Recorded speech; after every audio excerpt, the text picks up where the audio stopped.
కార్మికులను అకారణంగా వేధిస్తున్న జవాన్లపై చర్యలు తీసుకోవాలని బీఆర్టీయూ కరీంనగర్ జిల్లా అధ్యక్షుడు శ్రీనివాసరెడ్డి అన్నారు. కరీంనగర్ నగరపాలక సంస్థలో పనిచేస్తున్న శానిటేషన్ సిబ్బంది ధర్నా నిర్వహించారు. సందర్భంగా మాట్లాడుతూ జవాన్లు కార్మికుల వద్ద డబ్బులు వసూలు చేస్తున్నారని అన్నారు. డబ్బులు ఇవ్వకపోతే కార్మికులను వేధింపులకు గురి చేస్తున్నారని పేర్కొన్నారు. ఇదే సందర్భంలో నెల రోజుల క్రితం కార్మికులు డబ్బులు ఇవ్వడం లేదనే నెపంతో వారిపై అధికారులకు ఫిర్యాదు చేశారని తెలిపారు. కరీంనగర్ నగరపాలక సంస్థలో కార్మికులం అందరం కలిసి ధర్నా కార్యక్రమం నిర్వహించడం జరిగింది. ఈ ధర్నా ముఖ్య ఉద్దేశం ఏంటిదంటే జవాన్లు కార్మికులు పైసలు ఇవ్వకపోతే కార్మికులను నానా ఇబ్బందులకు గురి పెడుతూ పైసలు ఇచ్చిన వాళ్ళతో ఒక రకంగా, పైసలు ఇయ్యని వాళ్ళని ఒక రకంగా చూస్తూ పైసలు ఇయ్యనటువంటి కార్మికులను వేధింపులకు గురి చేస్తారు. ఒక్కొక్క జవాను ఒక్కొక్క ఏరియాలో ఆ డివిజన్లలో 10-15 ఏళ్ళ నుంచి పాతుకపోయి పుట్టుపూర్వత్వాలు మేనమామకు తెలుసు అన్నట్టు ఆ డివిజన్లో ఉన్నటువంటి సమస్యలు, ఆ డివిజన్లో ఉన్నటువంటి అందరి గుణాలు తెలుసుకొని కార్మికులు వాళ్ళకు వంతవాడుతూ ఈ కార్మికులను వేధింపులకు గురి చేస్తారు.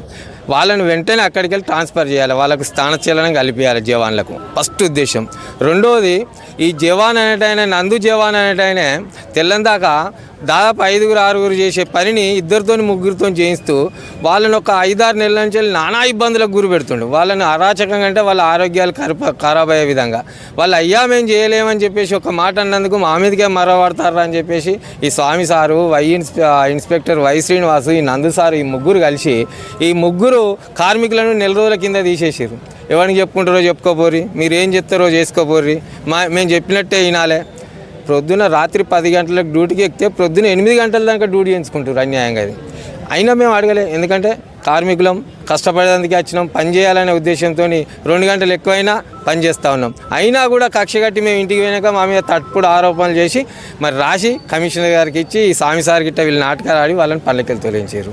మేమేమంటున్నాం, మేము దొంగలేమే కదా, పని చేస్తలేమే కదా. మళ్ళీ 24-25 ఏళ్ళ పని చేస్తాను, చిన్న జీతం మాది, అయినా కూడా మమ్మల్ని జమాన్లు వేధించడే ఉన్నది. ఎప్పుడైనా కూడా మేము పోని పిల్లలు చదువుకుంటాము, మేము పని చేసుకుంటాము అని మేము అనుకుంటే సగం మందిని తాపకిద్దరిని ఒక్కళ్ళు తీసి పక్కకు పెడతారు.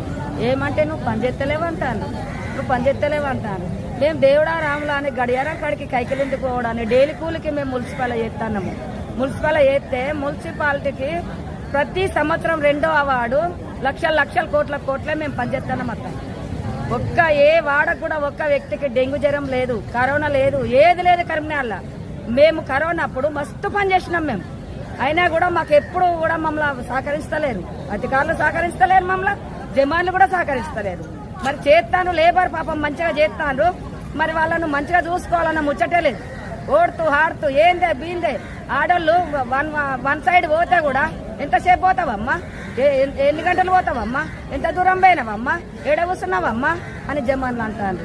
మా పరిస్థితులకు ఇట్లున్నాయి. మరి ఇప్పుడు తీసుకొని వాళ్ళని ముగ్గురిని వాళ్ళని పనులకు తీసుకోవాలి. ఎట్లా పైసలు అడుగుతారు అంటే మేము పని చేస్తాను, మేము పని చేస్తే 500-1000 రూపాయలు ఇమ్మని అడిగితే ఉంటేనేమో ఇస్తాం, లేకపోతేనేమో లేదు. లేకపోతే ఇప్పుడు తీసేసేది కొంతమందిని అట్లా.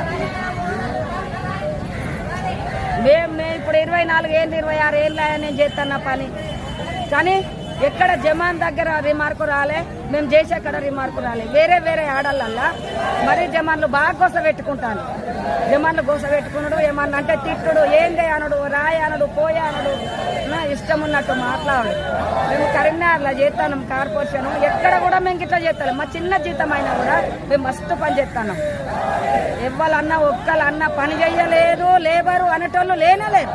మేము మస్తు పని చేస్తాం, కానీ మమ్మల్ని ఎవరు పట్టించుకుంటలేదు. మరి అట్లాంటప్పుడు ఇక మేము కూడా వాళ్ళు పట్టించుకోకుంటే మేము కూడా ధర్నాకు కూర్చుంటామని వాళ్ళు వచ్చినాము. ఏ అధికారి కూడా మా దగ్గరికి ఎత్తలేడు, మా విలువ తెలుస్తలేదు. మరి అట్లాంటప్పుడు ఇక మేము కూడా పని చేసుడు కూడా వేస్ట్. 2-3 రోజులు పని బంద్ అయినా మంచిదే.